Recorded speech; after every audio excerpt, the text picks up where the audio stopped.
Ghana, a beacon of democracy in West Africa, stands at a critical juncture. The strength of its electoral institutions is paramount to maintain peace, stability, and fostering sustainable development. Credible, inclusive, and fair elections are the bedrock of this progress. However, the specter of electoral mismanagement and violence looms large, threatening to undermine the very foundations of democratic governance. We must ask, how can Ghana ensure that its electoral processes consistently deliver peaceful and acceptable outcomes? The stakes are high, as the integrity of each election directly impacts the nation's trajectory toward continued stability and prosperity.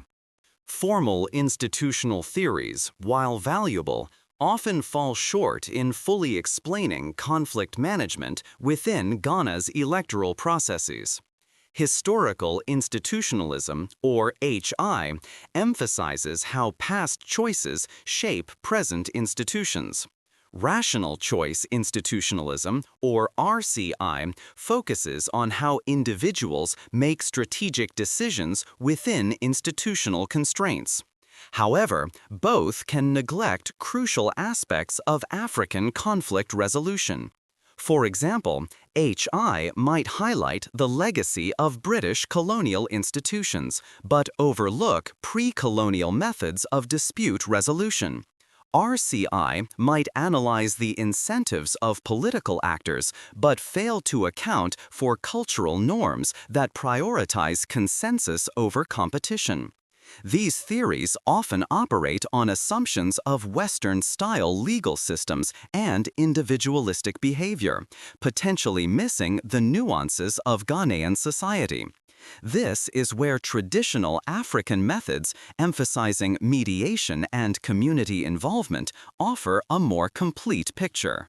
Now, let's delve into the argument for promoting positive elements within Ghana's political culture.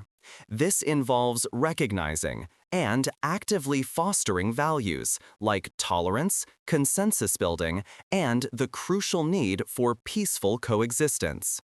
These aren't just abstract ideals, they're deeply embedded in Ghana's myths, symbols, and proverbs, reflecting a rich political and religious heritage. To understand this better, the study employs a comparative historical analysis, focusing specifically on the disputed elections of 1992 and 2012. This approach allows for a detailed examination of how these cultural values have played out in critical moments of electoral tension. By analyzing empirical reports from election observers, alongside the perspectives of government and opposition leaders documented in local newspapers and judicial records, we can reconstruct a narrative that highlights the impact of these often overlooked cultural factors on Ghana's democratic stability. In the aftermath of the disputed 1992 elections, Ghana faced a critical juncture.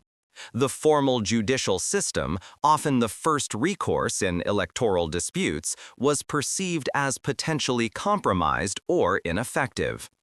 This is where traditional African methods of conflict resolution stepped in as a crucial substitute.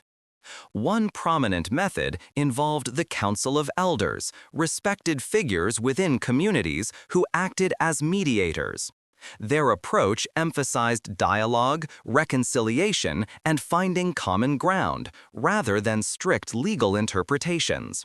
For example, elders from opposing political factions would convene, using proverbs and symbolic gestures to foster understanding and de-escalate tensions. Another key element was the use of customary oaths and rituals. These weren't just symbolic, they carried significant social and spiritual weight, compelling disputing parties to commit to peaceful resolutions. The threat of social ostracism or spiritual repercussions served as a powerful deterrent against further conflict. These methods, deeply embedded in Ghanaian culture, provided an alternative pathway to peace when formal institutions faltered. Turning to the 2012 post-electoral period, we see a fascinating interplay between formal and informal institutions. While the Electoral Commission and the judiciary were central, traditional figures like the Ashanti-Haine and the National Peace Council, a religious body, played crucial complementary roles. Consider the Ashanti-Haine's influence. As a respected traditional leader, his pronouncements carry significant weight, capable of de-escalating tensions and fostering dialogue. The National Peace Council, leveraging its moral authority, convened stakeholders, creating space for negotiation when formal channels seemed deadlocked.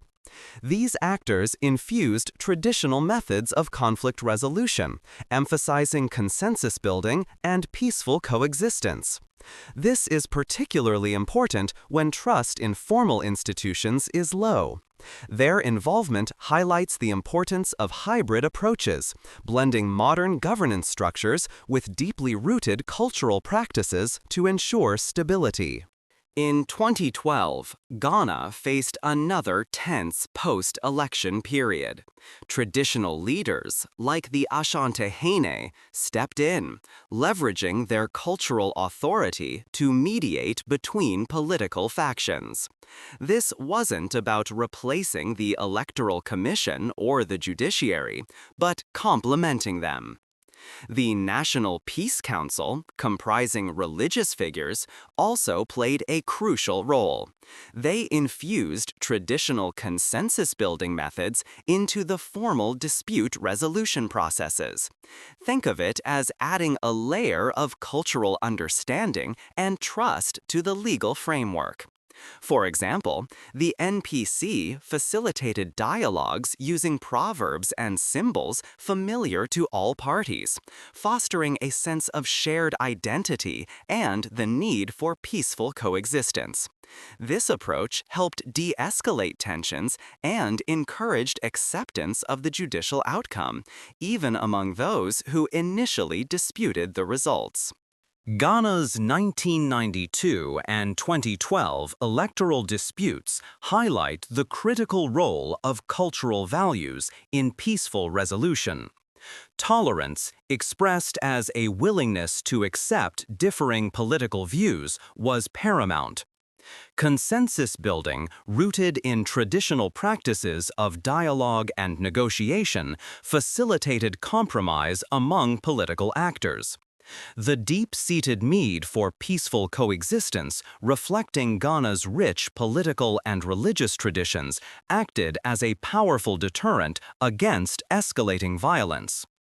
In 1992, when formal judicial processes proved insufficient, traditional African methods of conflict resolution stepped in, emphasizing reconciliation over strict legal adjudication. Similarly, in 2012, figures like the Ashanti-Haine and the National Peace Council infused traditional values into formal institutions, promoting dialogue and de-escalation. These instances demonstrate that cultural values aren't just abstract ideals, they are practical tools for navigating political crises and maintaining stability.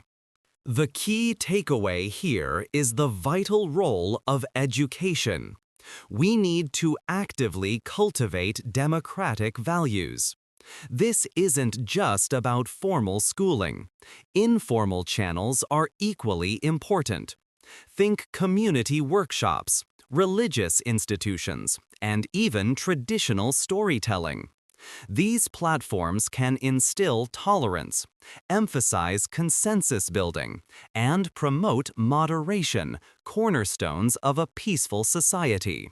Furthermore, strengthening traditional political institutions like chieftaincy is crucial.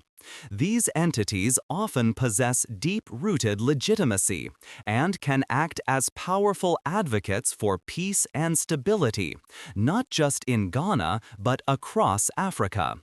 By empowering them, we leverage existing cultural frameworks to reinforce democratic principles. To further solidify peace and stability in Ghana, and indeed across Africa, we must strengthen traditional political institutions like chieftaincy.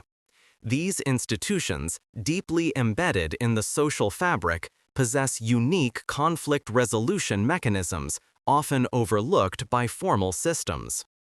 Empowering them means providing resources and recognition for their roles in mediation and community governance. This isn't about replacing formal institutions, but rather creating a synergistic relationship. Consider the chieftaincy's role in land disputes, a frequent source of conflict. Their traditional arbitration methods, emphasizing reconciliation and consensus, can be more effective than protracted legal battles. Furthermore, chieftaincy can promote positive democratic values. By actively encouraging tolerance, consensus building, and moderation within their communities, they contribute to a more peaceful and inclusive political culture. This dual approach, strengthening traditional institutions while promoting democratic values, offers a robust path towards lasting peace and stability. In conclusion, building lasting peace and stability in Ghana's electoral processes requires a nuanced approach. It's not enough to simply rely on formal institutions and legal frameworks. We must actively cultivate and integrate Ghana's rich cultural values, tolerance, consensus building, and the spirit of peaceful coexistence into the very fabric of our electoral system.